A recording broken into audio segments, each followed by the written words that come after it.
got people standing around watching me talk to you on the phone. Actually, they're filming me talking to you.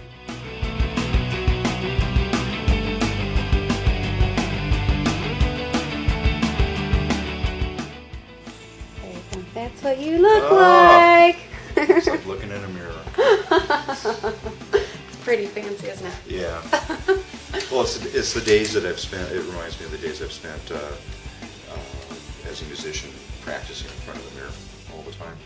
Right. You got to get your game face on and make sure it's appropriate. Exactly. So what did you play? I was a bass player. Oh, very nice. I played the bass for the first time the other day. It's very exciting. It is? Mm-hmm. Don't be fooled by how easy the strings are to push down. Oh, That's yeah. what suckered me into it. Oh, really? Yeah, I started out as a guitar player.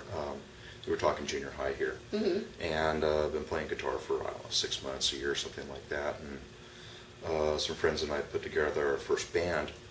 And the bass player also knew how to play guitar, and he was like, "Here, you want to swap for something?" I was like, "Oh wow, these strings are easier to push down." And there you were. Little did I know what I was getting myself into, because bass is a hard place to. It's a hard place to be. You have to pull the whole band behind you. Right. Yeah. Everyone thinks the drummer keeps the beat, but no, it's the bass player. And thank goodness for that, because I tried the drums for the first day, the other time. First time the other day. That was fun too. Yeah, I've just never been able to get that whole floating and doing all this stuff. Right. The other thing, drummers amaze me. The other thing that always amazed me is the Hammond B3 player guys. They got the bass pedals going here, and they got 2 keyboards here, and they got all little things, and then maybe they'll pick up a trumpet and play that while they're playing rhythm, and then they're singing, and it's like, holy cow, how do you do it?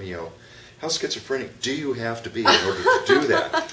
Yeah, that's like right brain and left brain and like 5 other brains working together at the same time. Well, at least. I imagine, though, that same sort of thing would come into play with winemaking, that there's so many variables that you have to manage, or maybe over time that just kind of gets to be second. Well, part of it becomes second nature, because I've been doing this for, almost 30 years now. Wow. How did you get started? What drew you to it? And that left turn at Albuquerque that everyone takes. You took the left turn. The left turn at Albuquerque. I was a musician. Mm-hmm. I was a sound and light engineer. I'd done some schooling for recording engineering. Mm-hmm. And I really enjoyed the techie aspect of it, but I also knew, this was in my mid-20s, I also knew that if I kept on doing clubs and stuff like that, that I wouldn't have 2 brain cells left to rub together by the time I was 40. Right. So in my mid-20s, I took a break.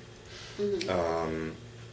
The plan was to kind of take a 6-month break, because you can always drop out of sight for 6 months and no one asks any questions. Right. They just figure you've been off doing something. Right, and you resurface. Yeah, you just pop back in. Just as brilliant as ever, yeah. Yeah, you pop in, hey, I'm back. So the plan was to take 6 months off, figure out what I could do. Did I want to go into, film? Mm-hmm. Did I want to get a job as a camera operator at King 5? What were sort of the options for a sound techie guy, right, to grow up, sure, if you will. And so here I am, nearly 30 years later, still on hiatus from my real job. So I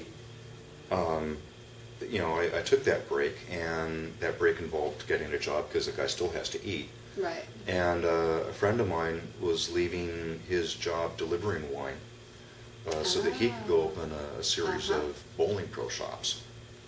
Okay. He was an ex-pro bowler. Okay, well that makes sense then. Yeah, right. So he was going to do this pro shop thing, and he says, "Gordy, I'm leaving that. Why don't you take my job?" And and so, that lasted 5 years, and then I got a job at Columbia Winery, working for David Lake. Mm-hmm. And that ran about 13 years, and somewhere in the meantime, I started Chatter Creek in '96. Wow. And here I am. And the rest is history. So it's just kind of evolved, This and you just slowly kind of evolving went thing. along with it. It sounds like Sometimes it's like getting sucked down a river. Yeah, right, you just try and float. right, or down a creek, as it were. Sort of. Well, okay, yeah.